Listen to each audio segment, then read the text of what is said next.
Hello Brick Fanatics. Right, let's talk creepy crawlies. This is LEGO Ideas 21342, the Insect Collection. 3 tiny little dioramas featuring even tinier creatures. The process by which a LEGO Ideas set goes from its initial fan design through to its finished final form is different for every set. Some sets end up looking almost identical to the fan designs, others have huge changes. This is one LEGO Ideas project which has had a major glow up. That's not to say there's anything particularly wrong with the initial design made by Hachiroku24 aka José María aka Chima.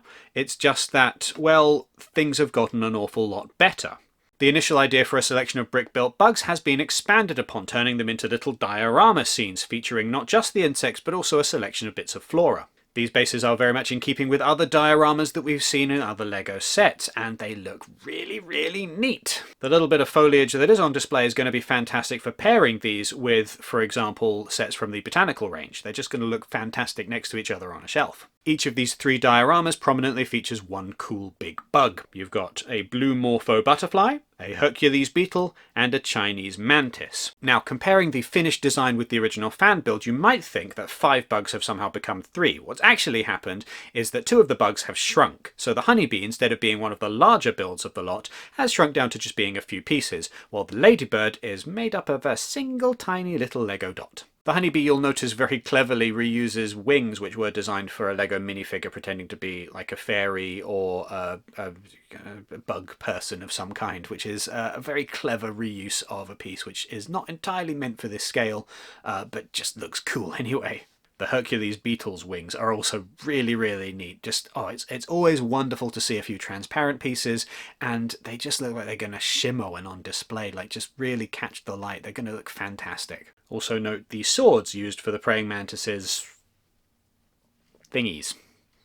One thing that comes to mind when looking at this new set is just how customizable it's going to be.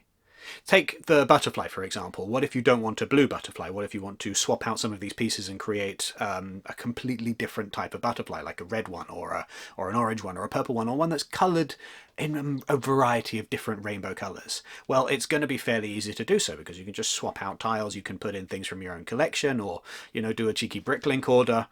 It's going to be an absolutely perfect canvas for people to be able to create their own different designs of neat bugs. No, not you bugs, the other kind of bugs.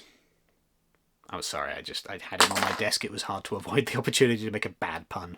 One thing that stood out about this project when it was first given the green light to become an actual set was how relatively small it was. A lot of the LEGO Ideas projects at the time were much larger and much grander in scope, and this one felt very small, very contained, and very relatively simple. Ultimately, the final build is not going to be the biggest LEGO Ideas set. In fact, this is one of the cheaper ones that we're getting in the near future. This does somewhat speak to expectations for smaller and more affordable LEGO sets coming in 2024. There have been various rumblings and rumours that what the LEGO Group is going to be putting out in the near future is going to be sets that are going to be slightly easier to purchase without breaking the bank, which is a very welcome relief, but will mean that we'll be seeing a fair few more of these kind of relatively small and limited in scope sets. Which is fine, because not every LEGO set needs to be the biggest thing in the world. Not everything needs to be the Titanic or the Eiffel Tower. One of the fundamental appeals of Chima's initial project idea was that it was a relatively small set with a relatively small piece count. The initial insects design does exactly what it's intended to do. It's a bunch of cool little insect builds. It doesn't need to be huge. It is what it is, and it does that very well. Chima's design has now been taken by the LEGO designers and they've given it a revamp. They've reworked a few things. They've kind of upscaled in some elements and they've downscaled in others to make it a selection that is a perfect little display piece to go on the shelf.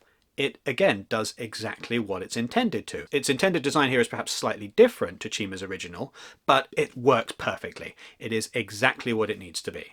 And that's perhaps a lesson to many would-be LEGO Ideas builders at the moment, that your set doesn't need to be huge and grand and sprawling. Your Ideas project can be relatively simple and can be absolutely as small or as big as it needs to be, so long as it is laser focused on what you're trying to do.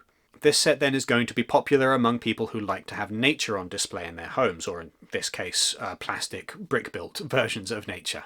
It's also going to be an excellent canvas for people who want to expand upon it and make new things or explore different ways of putting together Lego bricks and making their own cool insects.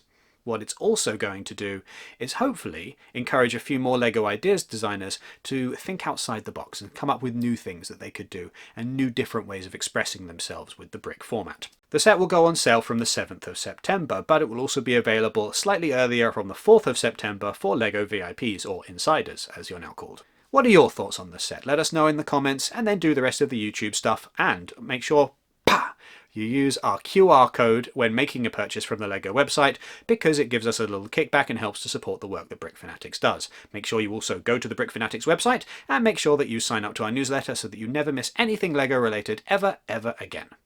Thank you very much for watching.